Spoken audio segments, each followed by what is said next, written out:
धर्मांतरण को रोकने, लब जिहाद को रोकने, लैंड जिहाद को रोकने, थूक जिहाद को रोकने, मूत जिहाद को रोकने।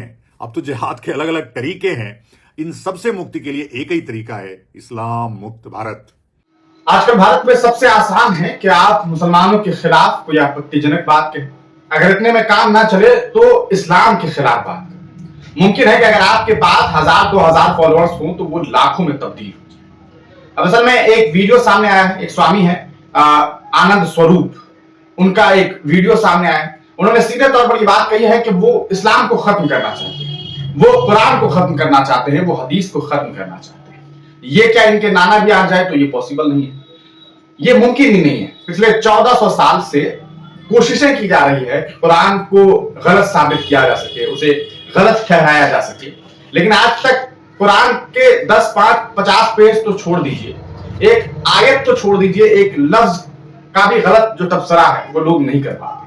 लोग बातें तो बहुत करते हैं। व्हाट्सएप यूनिवर्सिटी पे कई तस्वीर साझा करके ये तक दावा कर दिया जाता है कि देखो कुरान में साफ लिखा हुआ है कि हिंदुओं को पकड़ो और मारो, काफिरों को पकड़ो और मारो, लेकिन उसके पीछे के पर्सपेक्टिव को आपको नहीं बताया जाता है। अगर आप इसके बारे में नहीं समझते हो तो आपको कभी यह समझने की जरूरत है कि आखिरकार जब महाभारत हुआ तो कृष्ण जी ने जो फैसले लिए युद्ध के बीच में, उन फैसलों को अगर आप सिर्फ फैसले के तौर पर देखें, आप ये ना जाने कि महाभारत क्यों हुआ, आप महाभारत से पहले दिए गए उपदेशों को ना पढ़ें, ना समझें, और तब कृष्ण के द्वारा लिए गए फैसले पर अगर आप टिप्पणी करेंगे तो आप कहेंगे अरे कृष्ण जी इस तरह की बात करते थे।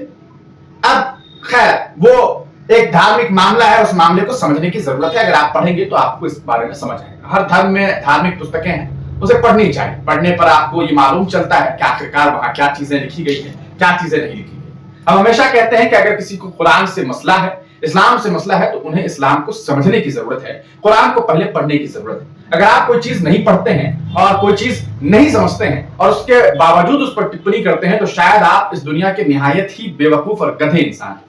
जैसे एक बाबा साहब है, उनका एक वीडियो सामने आया। उन्होंने कहा है कि दिल्ली के नजफगढ़ में एक आयोजन होने वाला है, एक थाने के समीप एक मंदिर के पास, वहां एक महापंचायत होना है, एक पंचायत होना है, और उस पंचायत में ये लोग चर्चा करेंगे हिंदू राष्ट्र बनाने को लेकर। देखिए, एक देश में, खास करके भारत देश में, अगर आप हिंदू राष्ट्र बनाने की बात करते हैं तो ये बात करना ही असंवैधानिक है, क्योंकि भारत एक सेकुलर यानी कि धर्मनिरपेक्ष मुल्क है।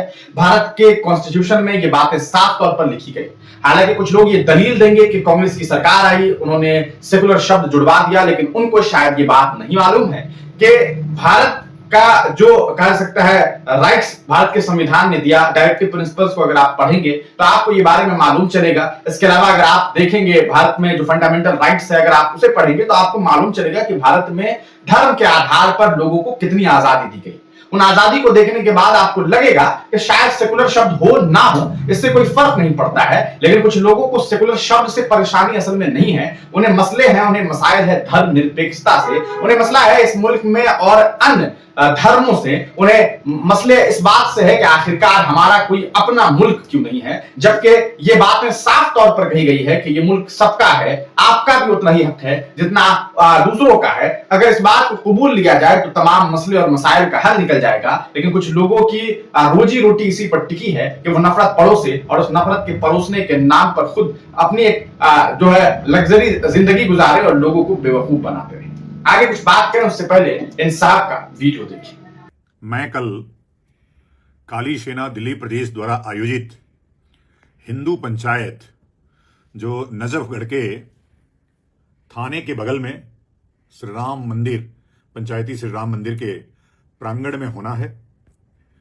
हिंदू पंचायत पूरे देश भर में भारत को हिंदू राष्ट्र घोषित कराने, धर्मांतरण को रोकने, लब जिहाद को रोकने, लैंड जिहाद को रोकने, थूक जिहाद को रोकने, मूत जिहाद को रोकने।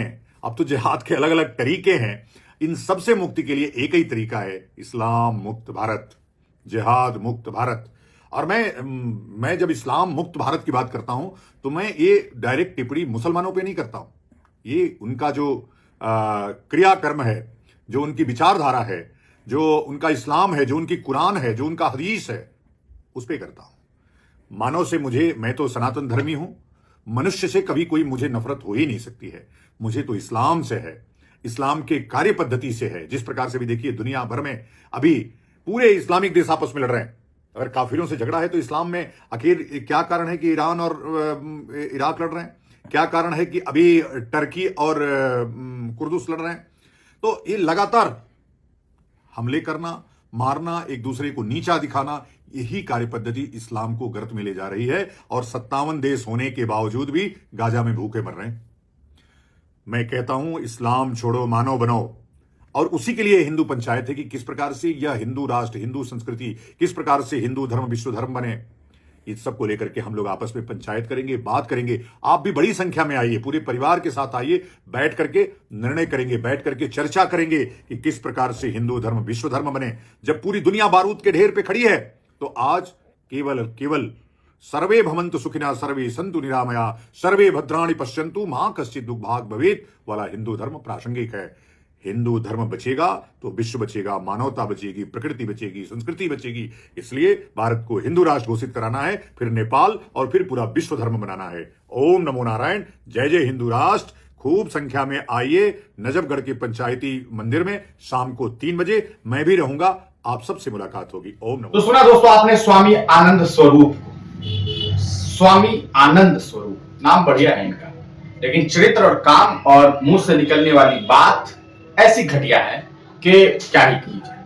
ये इस्लाम मुक्त भारत बनाना चाहते हैं। ख्वाब देखना कोई इनसे सीखे। कुछ लोग ये कहकर के दुनिया से चले गए कि ख्वाब दिन में भी देखना चाहिए, लेकिन उसका मतलब ये नहीं होता है कि ख्वाब आप कुछ भी देखने लग जाए, मतलब कुछ भी ख्वाब देखने लग जाए। ऐसा तो नहीं हो सकता। अब आप ये ख्वाब देखें कि भारत में बैठ करके हम मुंह से फूंक दें बुर्ज खलीफा गिर जाए, ये तो पॉसिबल नहीं है साहब।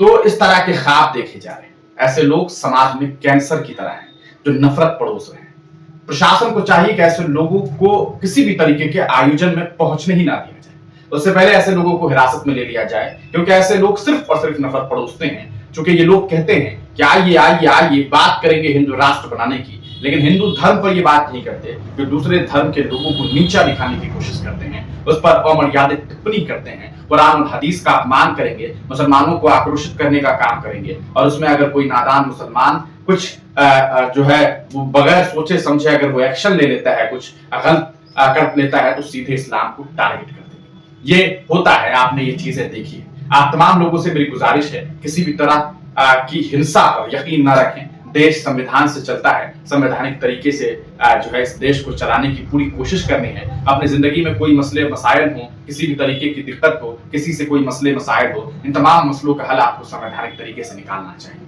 इस स्वरूप को जो है इनके रूप को थोड़ा ठीक करने की जरूरत है और इसके लिए प्रशासन है। लेकिन सवाल यह है कि क्या प्रशासन ऐसे लोगों के रूपरेखा को ठीक करेगी? आप इस पूरे मामले को किस तरह से देखते हैं, अपनी राय कमेंट सेक्शन में जरूर दीजिए।